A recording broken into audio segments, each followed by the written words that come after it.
it's me, Georgia from Georgia's Cakes, and today I'm going to show you the difference between American buttercream frosting and Swiss meringue buttercream. And people prefer different ones, people may not know what the difference is, but I will show you everything.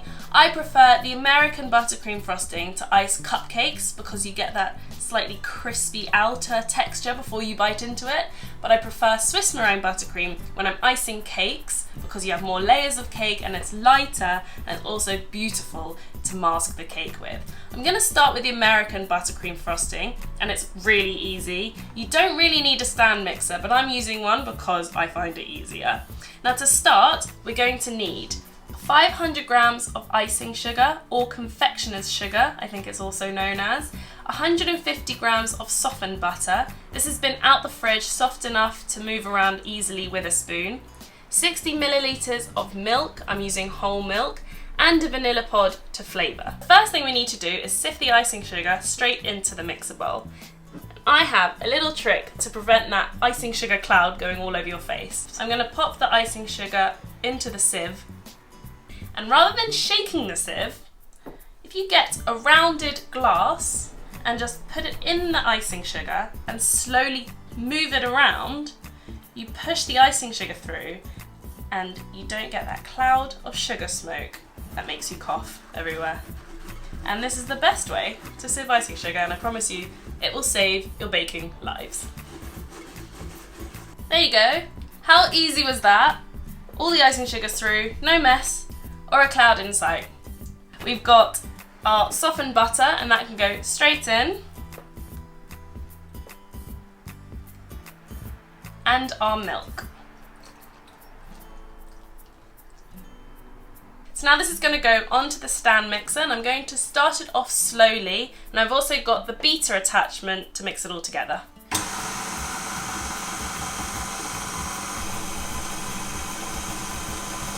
So once all those ingredients are mixed in and there's no dusting of the sugar, you can now whack the speed up and keep it beating for 5 minutes until it turns really light, white and fluffy.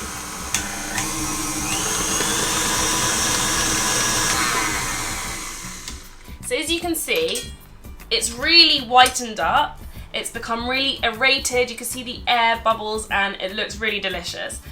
So I'm going to add the flavouring now, and for this I'm using a vanilla pod, and I'm just going to scrape out the seeds, cut the vanilla pod in half and then scrape the seeds out. And I'm also going to scrape all the icing down from the sides of the bowl just to ensure that everything's mixed in properly. And I'm just going to mix that again for a further 30 seconds just to make sure that vanilla's mixed in.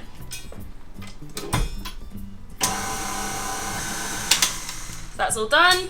So the vanilla seeds have dispersed really nicely. You can smell the vanilla flavour. I use vanilla pod purely because of that reason, because otherwise you don't achieve that vanilla flavour if you don't use the real ingredient, supposedly. So now I'm just going to put it into a bowl and cover it with cling film until I'm ready to use it. And the reason why I cover it is to prevent it forming a thin crust over the top. Then you mix it through and it starts to go through it. You don't want that, so just make sure you cover it really well.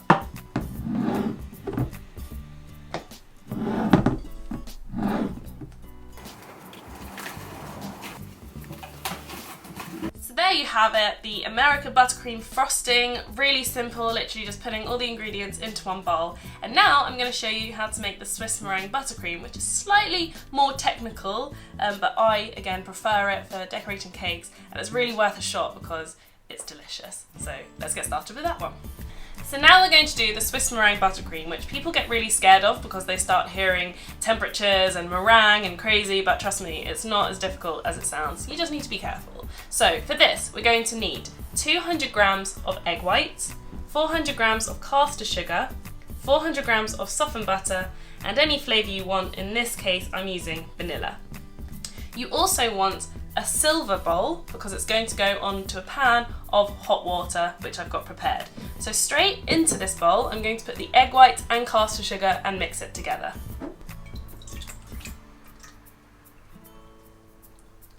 So you can use fresh egg whites or cartoned egg whites. People actually prefer the cartoned egg whites because they're already pasteurised. So it's completely up to you. And into the bowl, I'm putting the caster sugar. So it is double the amount of caster sugar to egg white. Now this makes enough to ice a 6-inch cake, so if you want to double the quantity, it still works the same. I'm also using a clever spatula because this has a temperature probe at the top, so I can test the temperature inside. Now you can do this by touch, so you don't need a thermometer or anything, but it just helps. And I'm going to mix that through, just to make sure all the sugar's mixed into the egg white. Like that, and pop it over a bain-marie, which is a pan of boiling water. So you want to get the egg white mix up to 63 degrees because that's the temperature to pasteurize eggs. If you're using cartoned eggs, you just need the sugar to dissolve into it. And what I'm doing is just turning down the temperature so the boiled water doesn't splash everywhere. Just make sure while it's heating up to keep stirring it so the temperature is equally dispersed. So that has come to 63 degrees, which is the temperature we want. Now if you don't have a thermometer, you can stick your finger in, and the temperature it feels like is if you run yourself a bath and it's too hot, that feeling, that's the temperature you want. So that's a good way of showing that it's at 60 degrees. 63 degrees, sorry. This is going to go onto the stand mixer with a whisk attachment until a nice glossy meringue has formed and it's at stiff peak. So I'm going to keep whisking it until the bowl is completely cool, and then we can add the butter.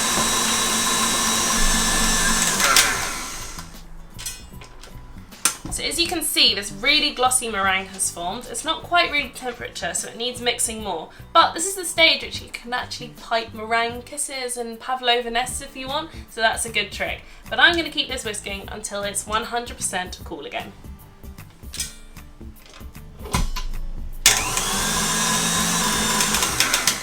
So the bowl has completely cooled down, which is exactly what we want, because if it's too hot and we add the butter's just going to melt and it makes like a soup, which we really want to avoid. So I'm going to keep it mixing on slow and slowly add the softened butter in stages at a time.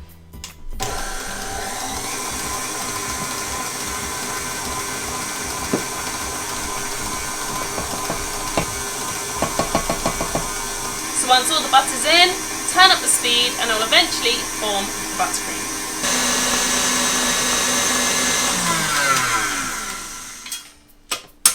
So that's come together really nicely, really nice and smooth.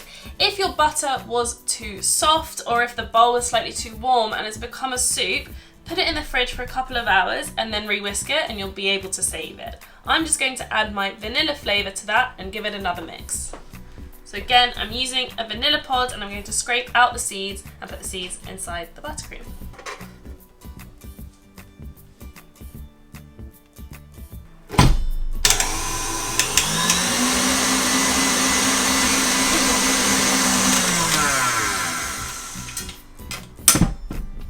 All the vanilla has mixed in, you can see the seeds, you can add any flavour you want as well. This buttercream really holds flavour as well, so if you want to put some melted chocolate through it, it really enhances the flavour of chocolate, white chocolate, raspberry, puree, anything. It's really, really versatile. So I'm just going to transfer it into a bowl and then we can compare it to our American frosting.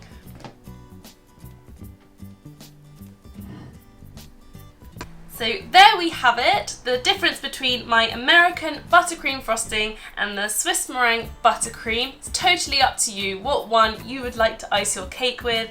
I use the American frosting for cupcakes. It's really rich, it's really easy to make as well, so if you don't have a lot of time, that's really good to whip up. And the Swiss meringue buttercream is a lot lighter, more delicate. I use for wedding cakes. It's really nice to smooth around a cake too. So see what one you prefer to ice a cake with. Thank you so much for watching this video. I hope it was helpful and for you to see the difference between the two frostings, because lots of people get confused. If you've got any other suggestions or videos that you want to see, please comment below, like this video and subscribe to the channel where you can see lots more of videos upcoming as well. If you don't follow me on Instagram already, please press the follow on @GeorgesCakes. Thank you so much and we'll see you next time.